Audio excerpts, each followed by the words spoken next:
Okay, I'll just show you how to pair a mobile to the Bluetooth audio system or the Porsche communications management system in this 2013 Porsche Cayenne. First thing we do, make sure Bluetooth is on. Now it may already be looking, so we're watching out other devices here. In the meantime, we go to phone, and you've got Find Telephone there.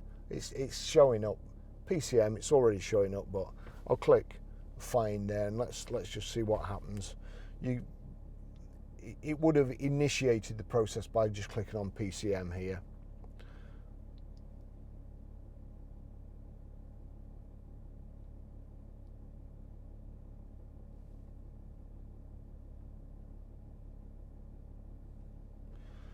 So there we go, Barry's iPhone. Click on Barry's iPhone.